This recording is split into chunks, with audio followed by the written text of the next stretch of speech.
everyone, it's Olivia from Girlybunches, and in this week's video I'm going to be showing you how to make these cute little bunnies.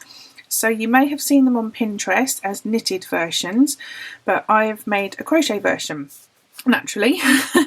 So yeah, because the principle is so simple, it's just making a square and then you do some clever sewing and it turns into a bunny. As you can see, I haven't put eyes on mine. I like to keep things simple. Absolutely, you could put eyes on yours. I've just put some buttons on mine just to give them a little nose.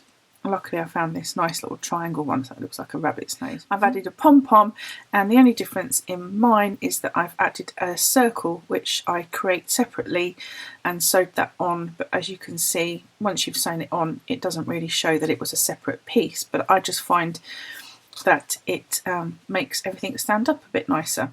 So I hope you like this tutorial. If you do, give me a thumbs up, and if you like this sort of video, why not subscribe, and then you'll get to see notifications of when I've uploaded new videos. And you can see these little rabbits are raring to go, so I'm going to stop yabbing on now and we're going to get on and show you how we make these cute little guys. So this little bunny I made by making a square that was 15 half trebles across. So I just want to make it a little bit bigger because I want you to be able to see what I'm doing, and I'm doing it in pink because that way you can see what I'm doing. There's nothing wrong with having a pink bunny, is there? Yeah, so I've done 25 here, and then I've added one more chain so that I can do the return.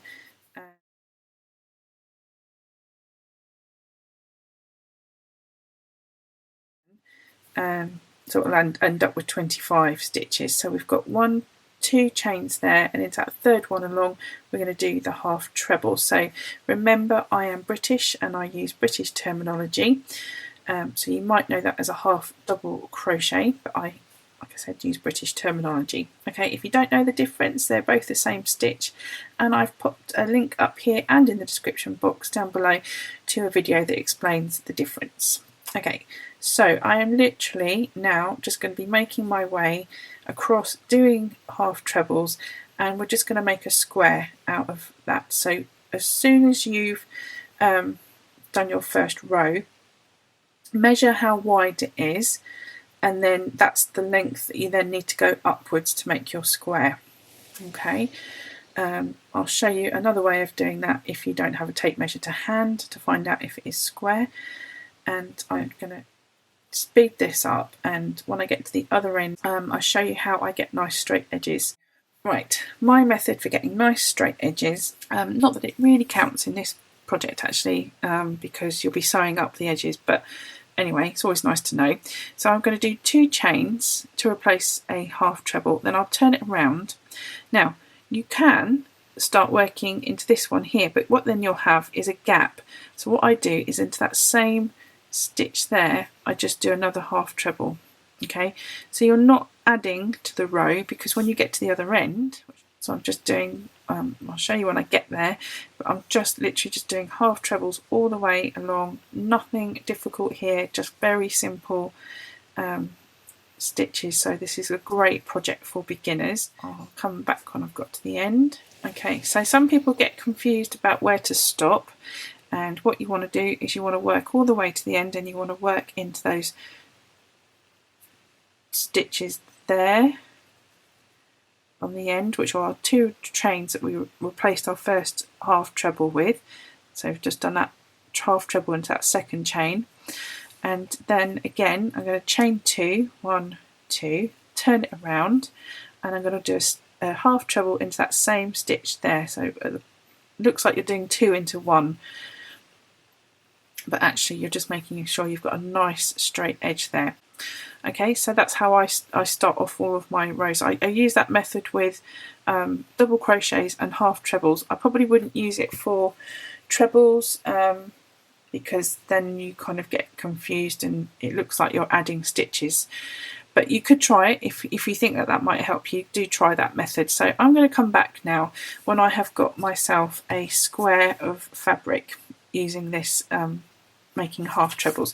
You could again do this in double crochets, but I think a treble might be too tall a stitch for this project, so I would say double crochets or half trebles at the most. Okay, so I'm going to come back and show you how to finish off your bunny.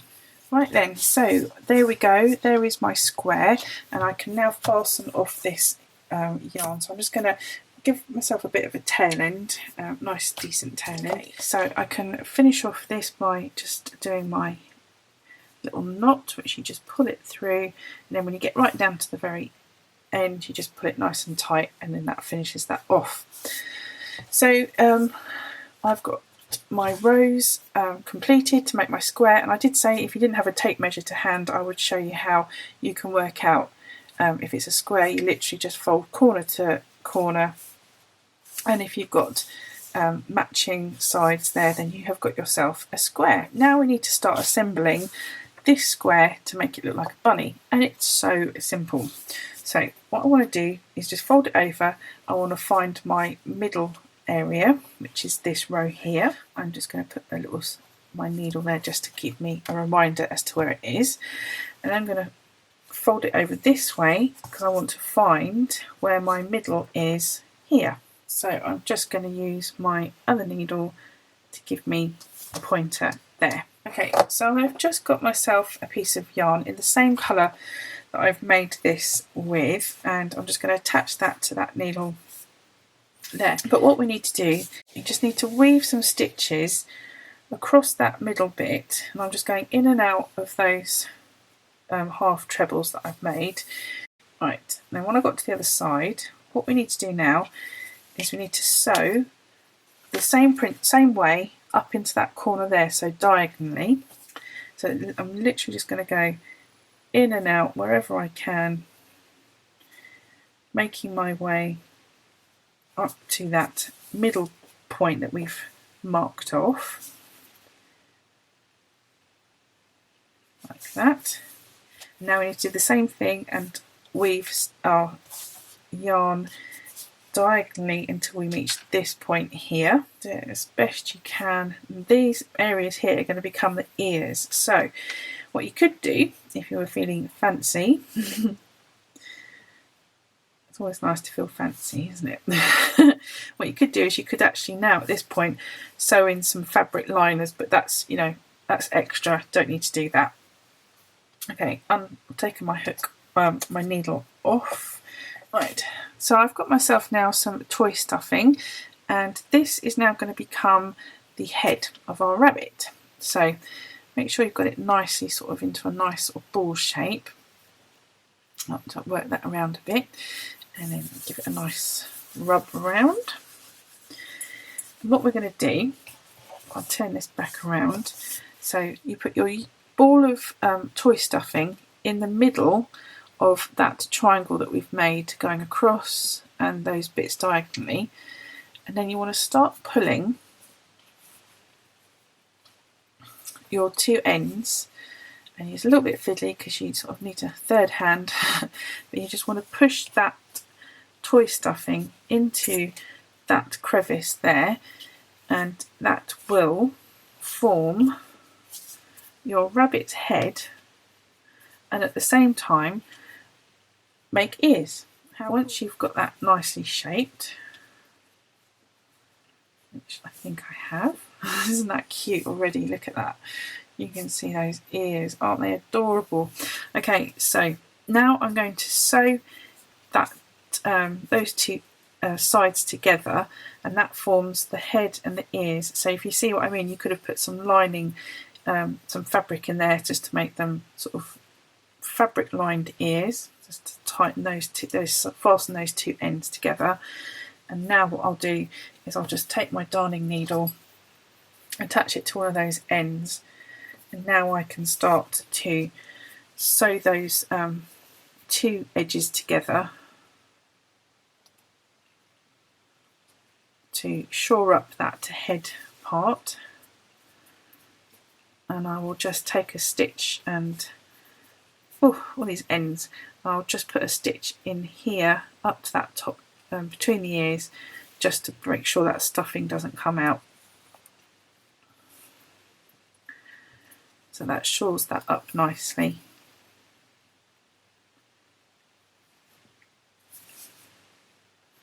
There we go, that's better, isn't it? Okay, so there's my bunny's head with the nice floppy ears, and I think it's looking cute already. Okay, so now what we need to do is need to sew up along the back here. Okay. So we're literally just going to do a nice over stitch. Don't get the ears trapped. Nice little over stitch to join those two edges together, and make sure they're nice and neat, because we'll be on show, and you want to make sure that the stuffing that we put in now doesn't come out. Okay, so that's all the way down the back there, and that's a pretty neat join, if I don't mind saying so myself. And I'm just going to tie that off with that end, which is actually our starting point. So I'll just tie that off to there. So the rest of my toy stuffing is now going to go into my little rabbit's body, and we'll fill them out quite nicely. And they've got a nice little shape to them. Now the original post just says you now sew this up and bring all that in, but I actually think that, I don't know if it's because this is in crochet and that was a knitted project, but I actually crochet now I don't know if you can see this, a circle, which I am going to do for this one, and I will sew that in, so that way our little rabbit's got a nice flat bottom to stand upright in. So to make that circle now, we're just going to do a magic loop, and a magic loop is wrapping the yarn around your finger a couple of times. So we've got 2 loops on there, and then you're going to put your hook underneath both of those loops and pull the loop that's nearest your knuckle underneath the one that's nearest your fingernail, and then just do a quick slip stitch. Okay, and then you can take the whole thing off your finger, and now you just work all your stitches into that loop. So I'm going to do 3 chains, 1, 2, 3, and that's going to be a replacement treble, and now I'm going to do 11 more into that loop.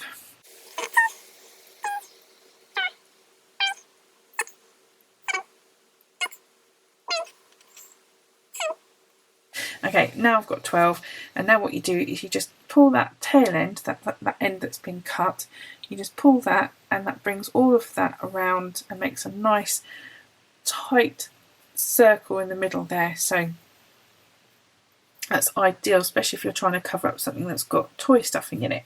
So just pull that nice and tight, and now I'm going to do a slip stitch into that 3rd chain. Okay, so obviously our rabbit's got a nice big bottom, so I'm just going to do 1 more round, and I'm going to do, I think, actually I don't want to make it too big, so I'm just going to do half trebles on this round, but I'm going to do 2 half trebles into each of the stitches that I had from the previous round. So you would just do whatever works for you. Depends how big you've made your bunny.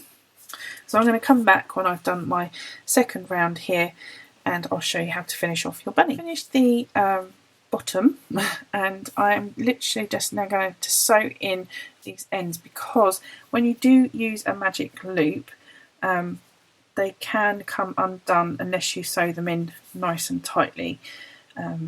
That's the disadvantage of using a magic loop. The advantage of it is that you end up with sort of no gap in the middle whatsoever, because the stitch, the loop will naturally grab around those stitches that you put in. So I'm just going to tie that off a couple of times, make sure that that is nicely secure, and then I can just trim those ends. I don't have to worry about sewing them in, because we are going to cover them up inside the bottom area. Okay, so also just attached a little pom-pom that I've made to make a little tail. I find that easier to do at this point before you sew on the bottom part, so it's just easier to do that now, so that's why I've done it. I'm going to use this tail end. I'm going to hope it's long enough. I think it will be.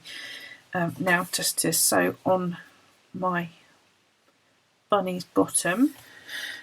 So there we go, there is my bunny with her bottom sewn on, or his bottom sewn on, and with those cute little ears, look at those. And as you can see on this one, I just sewed a button on, and yeah, you can do whatever you like. Yeah, I really love this little idea. Great blog post with the knitted version, so obviously that's linked down below like I've said before. I've done my little extras here, completely up to you, you don't have to do that, but I just thought that finished it off more nicely for me. And this little bunny tail helps him stand up anyway, so all you have to do is just decide on what colour and how you want your bunny to look, and then just go for it. Yeah, so that's it. I hope you enjoyed this tutorial, my version of this little Easter bunny, which was taken from the blog post which I've linked down below. So yes, me and my bunnies, they're going to go and hop off and find some Easter eggs. And yeah, I hope you enjoyed it. Give me a thumbs up. If you have any questions, put them in the comments box down below. Do check out my description box down below and these links that pop up here. They're all lots of links to help you finish each of my projects. And yeah, these bunnies are getting quite out of hand, so I better go and look after them. So I'll see you in my next video. Thanks for watching. Bye.